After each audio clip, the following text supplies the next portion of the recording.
یا باره په بازار کې خو خرڅ نه سولي که نه همدلې دې قسم دی چې خرڅ کړم یا غلام والی غلام په 50 دینارې خرڅوم راسئ غلام والی غلام یا پاچا صاحب راس ولاکې بیا پیدا کړي غلام والی غلام خرڅومه که څوک یا خلی راسئ په 50 دیناره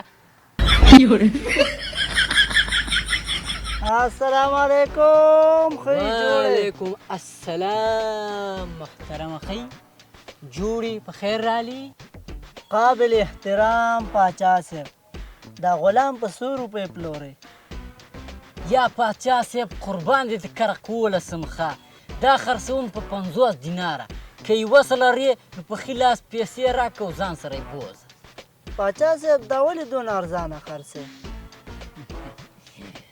دا ډېر نیک دی ښه یوه غلطي پکې ده چې شیطانت کوي یو شیطانت بل ته کوي او برات بل شیطانت بل ته کوي نو دغه پکې غلطي ده نور 15 ټیمه مونځ کوي او سبق وای خبره منې امر پرځای کوي ډېر بااستعداده دی بس په دغه وجه ارزانه خرڅوم اخلي او که نه ولې نه علم پاچا صاحب قربان دې د ځوانۍ نشم پاچا صاحب دا به په 100 روپۍ ماته راکړي زما هماغه یوه خبره یې 50 دیناره درکوم اخلي وابیلمه پاچا صاحب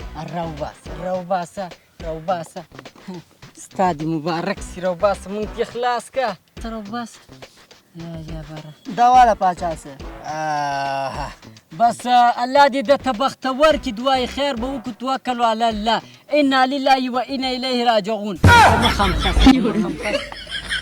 ما چې شیطانت تو خو نه به منو که نو خو طاقت ځوان دی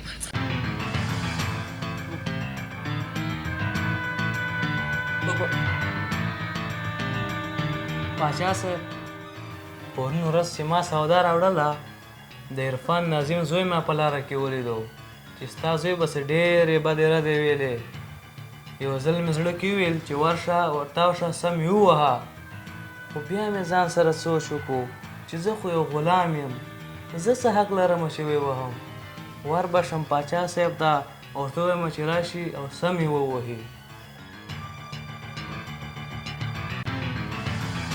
یوه غلطي پکې ده چې شیطانت کوي یو شیطانت بل ته کوي او برات بل شیطانت بل ته کوي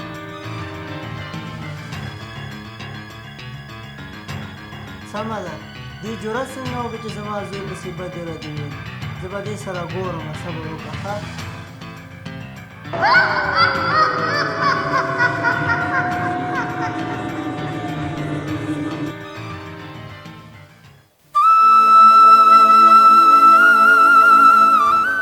شهزاده صاحب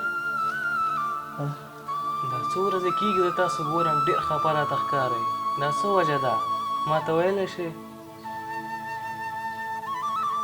زړه مې درد کوي یار چا بسې درد کوي آیا ته ما ته ویلی شئ صحیح تا ته ویلی شم خو ته خو غلام یې ته به ما سره څه کومک وکړي شهزاده صاحب زه د 10 پاچاهانو سره پاتې شوی یم او ستا پلار خو زما 11 پاچا دی زه ستا لپاره هر څه کولی شم ته صرف امر حکم وکړه تی کولی شي زما د شیرشان قبیلې پاچا لور ګلمکۍ خوښه ده او زه غواړم چې هغه زما میرمن شي خو زما پلار پاچا سلامت یې نه مني را سره ډېرې وسې او کوشش مې وکړو نو هغې پسې مې زړه درد کوي ته څه وکړه که نه چې زما پلار رضا شي او هغه ماته وکړي خیر دی شهزاده صاحب ته هېڅ سوچ فکر مه کوه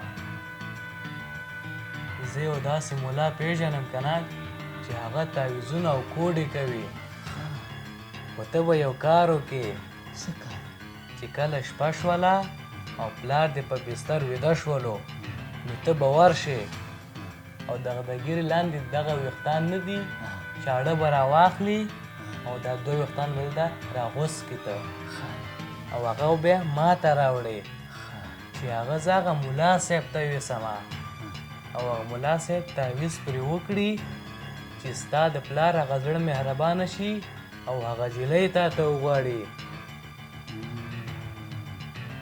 بالکل دې صحیح خبره وکړه. که داسې وشو نو وبه مې ګټې. بیا دې چې څه ارمان وي خدای به یې پوره کوي او زه به یې پوره کوم. خو چې صرف دا کار وشي وشي. انشاءالله وبشي. زه به لاړ شم شهزاده صاحب چې څوک مې ونه ګوري بې وجې شیطانت کوي. شیطانت ښه شی نه دی. ځه ځه ځه.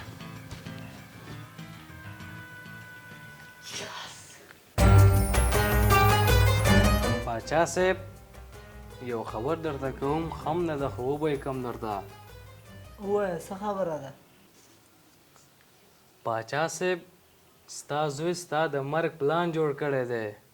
بیګا ته چې ته وده شولې هغه چاړه رااخلي او تا حلالوي او هغه غواړي چې دا پاچاهي زما شي.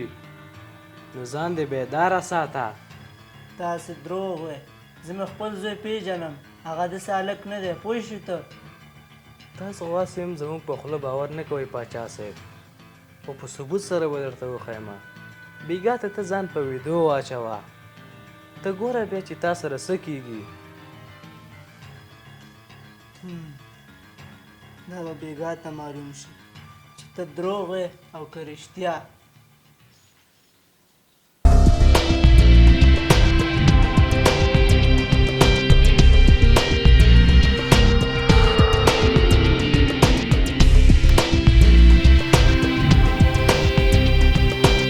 پلارجان خو ګروپونه هم لګولي پرېښي دي، خو زه مړه دا خوب هم نیم مرګې چې صرف زمونږ کار وشي.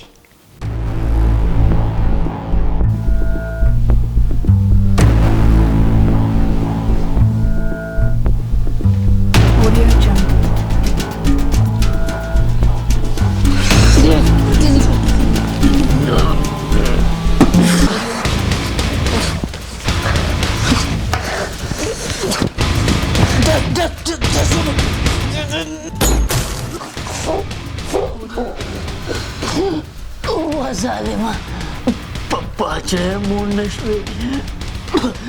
ارست دومره زیات و چې خپل زوی باندې ډز وکړه. هرس ما وکړه که تا وکړه؟ که تا زما چوکۍ ته سترګې پټې کړې وې ای زما پاچاهۍ ته نو ما ته به دې ویلي وو دواړه به مې ستا نه قربان کړي وو. خو ته دومره ظالم شوې چې خپل پلار مړ کړې. ما خو نه مړ کولی. هغه شیطان غلام راته ویلي و چې د پلار د ګیرې دا د لاندې زنې نه دوه ویښتان غوڅ کړه او ما ته یې راوړه چې زه یې ملا ته ورکړم او هغه به یې په پلار تعویض وکړي نو پلار به یې مهربانه شي په تا او د هغې قبیلې د مشر لور به درته وکړي. ما خو ستا د ګیرې دوه ویښته غوڅول او تا زوی زویه وزویه و شیطانه کور دې وراشه.